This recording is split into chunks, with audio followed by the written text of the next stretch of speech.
আসসালামু আলাইকুম। বিশ্বে প্রথম স্টেলথ ড্রোন ফাইটার নির্মাণ করল চীন। সফল টেস্ট ফ্লাইট। পারমাণবিক শক্তিচালিত বিমানবাহী রণতরী নির্মাণ শুরু চীনের। বিশ্বব্যাপী যুক্তরাষ্ট্রের সামরিক আধিপত্যের প্রতি নতুন challenge. Fifth generation stealth fighter Su-57 এর মনোমুগ্ধকর ভিডিও প্রকাশ রাশিয়ার। উদ্দেশ্য ক্রেতা আকর্ষণ। 1 লাখ সামরিক ড্রোন নির্মাণ করবে যুক্তরাষ্ট্র আর্মি। জার্মানি থেকে $9 বিলিয়ন ব্যয়ে 2 শতাধিক ট্যাঙ্ক সহ বিপুল অস্ত্র কেনার চুক্তি রোমানিয়ার। বিডিভিউস ইনফোটেনমেন্টে স্বাগত জানাচ্ছি আমি ফাহাদিয়া মিতো। আজ জানাবো প্রতিরক্ষা সংক্রান্ত গুরুত্বপূর্ণ কিছু খবর। সমরাস্ত্র ক্ষেত্রে একের পর এক গোটা বিশ্বকে তাক লাগিয়ে চলেছে চীন। এবার বিশ্বে প্রথম দেশ হিসেবে চীন নির্মাণ করেছে স্টেলথ ড্রোন যুদ্ধ বিমান। 12 বছর আগের নির্মাণ শুরুর পর চলতি মাসে প্রকাশ করল এর প্রোটোটাইপের ভিডিও। প্রোটোটাইপ ড্রোন বিমানটি সফলভাবে টেস্ট ফ্লাইট সম্পন্ন করেছে এবং যুক্তরাষ্ট্রের স্যাটেলাইটে ধরা পড়েছে বিমানটি উড্ডয়নের দৃশ্য। স্টেলথ ড্রোন বিমানটি দেখতে মানুষ চালিত যুক্তরাষ্ট্রের স্টেলথ বোমারু বিমান B-2 স্পিরিটের অনুরূপ। এই খবর প্রকাশ করেছে যুক্তরাষ্ট্রের ওয়ার জোন অনলাইন। চীনের তৈরি স্টেলথ ড্রোন বিমানের রয়েছে air to air, air to surface attack এবং ইলেকট্রনিক ওয়ারফেয়ারের ক্ষমতা। এছাড়া রয়েছে শক্তিশালী নজরদারি ব্যবস্থা। বিমানটির নাম GJ-11, তবে এটিকে চীনে ডাকা হচ্ছে মিস্টেরিয়াস ড্রাগন হিসেবে। চীনের প্রকাশিত ভিডিওতে দেখা গেছে GJ প্রোটোটাইপ স্টেলথ ড্রোন বিমানটি চীনা ফিফথ জেনারেশন J-20 স্টেলথ ফাইটারের সাথে সমান তালে পাল্লা দিয়ে চলেছে এবং আকাশে বিভিন্ন ধরনের স্টান্ট শোতে অংশ নিচ্ছে। এভিয়েশন বিশেষজ্ঞদের মতে প্রচলিত 4.5 অথবা ফিফথ জেনারেশন ফাইটার জেটের মতোই শক্তিশালী হতে পারে চীনা স্টেলথ ড্রোন বিমান। স্টেলথ যুদ্ধ বিমানের বৈশিষ্ট্য হল এটি প্রতিপক্ষের রাডারে ধরা পড়ে না, ফলে শত্রুর আকাশে প্রবেশ করে নিরাপদে হামলা চালিয়ে আবার ফিরে আসতে পারে এসব বিমান। বর্তমানে বিশ্বের নিজস্ব নির্মিত স্টেলথ ফাইটার জেটের অধিকারী যুক্তরাষ্ট্র, রাশিয়া, চীন এবং তুরস্ক। তবে কেবলমাত্র যুক্তরাষ্ট্রের রয়েছে স্টেলথ বোমারু বিমান, যার নাম B-2 স্পিরিট। এটি বিশ্বের সবচেয়ে ব্যয়বহুল আর রহস্যজনক যুদ্ধ বিমান।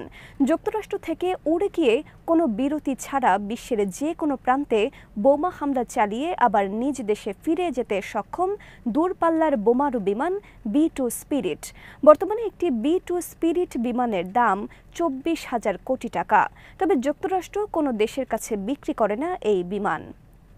পারমাণবিক শক্তিচালিত বিমানবাহী রণতরী তৈরি করছে চীন। বুধবার যুক্তরাষ্ট্রের নামকরা প্রতিরক্ষা বিষয়ক অনলাইন ওয়ার জোন ম্যাগাজিন প্রকাশ করেছে এই তথ্য। চীনের লিয়াওনিং প্রদেশে ডালিয়ান শিপ ইয়ার্ডে চলছে এই রণতরীর নির্মাণ কাজ। ডালিয়ান শিপ ইয়ার্ডের স্যাটেলাইট ইমেজ সহ অনেকগুলো ছবি প্রকাশ করেছে ওয়ার জোন। এসব ছবিতে ধরা পড়েছে পারমাণবিক শক্তিচালিত বিমানবাহী রণতরী নির্মাণের ঘটনা। 5 নভেম্বর সার্ভিসে যুক্ত হয়েছে চীনের প্রথম নিজস্ব নির্মিত বিমানবাহী রণতরী ফুজিয়ান। এর মাত্র 1 সপ্তাহের মাথায় চীনের পারমাণবিক বিমানবাহী রণতরী নির্মাণের খবর বিশ্বব্যাপী যুক্তরাষ্ট্রের সামরিক আধিপত্যের বিরুদ্ধে আরেকটি বড় চ্যালেঞ্জ হিসেবে আবির্ভূত হয়েছে। চীনের কাছে বর্তমানে 3টি বিমানবাহী রণতরী রয়েছে, তবে এগুলো সবই ডিজেল ইলেকট্রিক চালিত। এবার তারা অধিকারী হতে যাচ্ছে নিজস্ব নির্মিত পারমাণবিক শক্তিচালিত বিমানবাহী রণতরীর। চীনের কাছে বর্তমানে যে 3টি বিমানবাহী রণতরী রয়েছে সেগুলোর নাম শানডং, লিয়াওনিং এবং ফুজিয়ান। এর মধ্যে প্রথম 2টি রণতরী চীন নির্মাণ করলেও সেগুলো সোভিয়েত মডেল অনুসরণে নির্মিত। কেবলমাত্র ফুজিয়ান সম্পূর্ণরূপে চীন নিজেরা নির্মাণ করেছে। এবার তারা নির্মাণ শুরু করল পারমাণবিক শক্তিচালিত সাবমেরিন। ওয়ার জোনের খবরে বলা হয়েছে, প্রাপ্ত তথ্য অনুসারে চীন 1 বছর আগে পারমাণবিক চুল্লি নির্মাণের কাজ শুরু করেছে বিমানবাহী রণতরীর জন্য। নির্মাণাধীন রণতরীর যে ছবি প্রকাশিত হয়েছে তা যদি পারমাণবিক শক্তিচালিত নাও হয়, তবে সেটি প্রচলিত কোনো বিমানবাহী রণতরী হবে। যুক্তরাষ্ট্রের কাছে বর্তমানে 11টি বিমানবাহী রণতরী রয়েছে এবং এগুলোর সবই পারমাণবিক শক্তিচালিত। চীন সাধারণত কোনো সমরাস্ত্র তৈরির আগে বা তৈরির সময় এ বিষয়ে কোনো ঘোষণা দেয় না। এমনকি নির্মাণ সম্পন্ন হয়ে সার্ভিসে যুক্ত হবার পরেও এ বিষয়ে আনুষ্ঠানিক ঘোষণা দেয় না দেশটি। তবে যুক্তরাষ্ট্রসহ অনেক দেশ এই ধরনের কোনো রণতরী নির্মাণ শুরু বা পরিকল্পনা গ্রহণের সময়ই তা গণমাধ্যমে প্রকাশ করে থাকে। রাশিয়া তাদের 5th generation stealth fighter jet Su-57 এর নতুন বেশ কয়েকটি ভিডিও প্রকাশ করেছে। এতে দেখা গেছে আকাশে বিমানটির মনোমুগ্ধকর সব ওড়ার দৃশ্য। নতুন এই ভিডিও প্রকাশের উদ্দেশ্য আন্তর্জাতিক ক্রেতাদের দৃষ্টি আকর্ষণ করা। রাশিয়া নিজেদের জন্য এই বিমান নির্মাণ করলেও এটি তারা রপ্তানি করতে চায়। তবে কোনো দেশ এখনো কেনেনি এই বিমান। 2020 সালে রাশিয়ান এয়ার ফোর্সে যুক্ত হয় এই বিমান। রাশিয়া এখন পর্যন্ত 32টি এই বিমান নির্মাণ করেছে। 2022 সাল থেকে ইউক্রেন যুদ্ধের কারণে সমরাস্ত্র রপ্তানিতে ধস নেমেছে রাশিয়ার। রাশিয়া নতুন করে চেষ্টা করছে এই বিমান রপ্তানির মাধ্যমে বিদেশি বিনিয়োগ আনতে। এর আগে তুরস্ক, ভারত এই বিমান কেনার আগ্রহ প্রকাশ করলেও এ বিষয়ে এখন পর্যন্ত চূড়ান্ত কোনো সিদ্ধান্ত নেয়নি দেশ দুটি। তবে রাশিয়া চেষ্টা করছে ভারতের কাছে এই বিমান বিক্রি করার। ভারতও কিনতে পারে এই বিমান। তবে চলতি সপ্তাহে ভারতের ডিফেন্স.ইন অনলাইনের খবরে বলা হয়েছে, ভারত বর্তমানে প্রাধান্য দিচ্ছে নিজেরাই 5th জেনারেশন ফাইটার জেট নির্মাণের বিষয়ে। তবে সমর বিশ্লেষকদের মতে পাকিস্তান ও চীনের সাথে বিমান শক্তির দুর্বলতা কাটিয়ে উঠতে ভারত রাশিয়া থেকে জরুরি ভিত্তিতে কিছু Su-57 ফাইটার জেট কেনার চুক্তি করতে পারে। রাশিয়ার Su-57 একটি supersonic 5th generation stealth fighter. 2 engine বিশিষ্ট এই বিমানের গতি শব্দের তুলনায় 2 গুণ বেশি। অপারেশন আওতা 800 মাইল। $9 বিলিয়ন ব্যয়ে জার্মানি থেকে 216টি লেপার্ড ট্যাঙ্ক সহ বিপুল পরিমাণ সমরাস্ত্র কিনতে যাচ্ছে রোমানিয়া।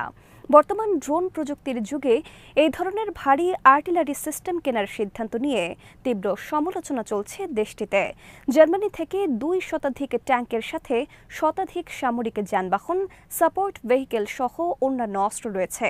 এর আগে রোমানিয়া যুক্তরাষ্ট্র থেকে 55টি আব্রাম বেইন ব্যাটল ট্যাঙ্ক কেনার চুক্তি করেছে। বস্তুত রোমানিয়া, পোল্যান্ড সহ বিভিন্ন দেশ তাদের কাছে থাকা পুরনো ট্যাঙ্ক সহ বিভিন্ন ধরনের ভারী আর্টিলারি সিস্টেম গোপনে সরবরাহ করেছে ইউক্রেনকে। সেজন্য এসব দেশ বর্তমানে ভারী আর্টিলারি সিস্টেমের সংকটে পড়েছে। আগামী 2 থেকে 3 বছরের মধ্যে 10 লাখ ড্রোন সংগ্রহ করবে যুক্তরাষ্ট্র আর্মি। যুক্তরাষ্ট্র আর্মির সচিব ড্যানিয়েল ড্রিসকল চলতি সপ্তাহে বার্তা সংস্থা রয়টার্সকে এই তথ্য জানান। চীনের সাথে পাল্লা দেওয়ার লক্ষ্যেই যুক্তরাষ্ট্র সংগ্রহ করবে বিপুল সংখ্যক এই ড্রোন। এসব ড্রোন মূলত হবে কোয়াডকপ্টার। চীন লাখ লাখ কোয়াডকপ্টার ড্রোন মজুত করেছে তাইওয়ান ঘিরে সম্ভাব্য যুদ্ধ সামনে রেখে। বিপুল সংখ্যক এই ড্রোনের লক্ষ্য সোয়ার্ম ড্রোন আক্রমণ পরিচালনা করা। শত্রুর ভূখণ্ডে একসাথে হাজার হাজার ড্রোন পাঠিয়ে অকার্যকর করে দেওয়া সম্ভব প্রতিপক্ষের প্রতিরক্ষা ব্যবস্থা। আজ এখানেই শেষ করছি। সমরাস্ত্র, প্রতিরক্ষা ও কূটনীতির নানা তথ্য জানতে চোখ রাখুন বিডিভিউস ইনফোটেনমেন্টে। চ্যানেলটি ভালো লাগলে সাবস্ক্রাইব করুন, সংযুক্ত থাকুন আমাদের ফেসবুক পেজে। আল্লাহ হাফেজ।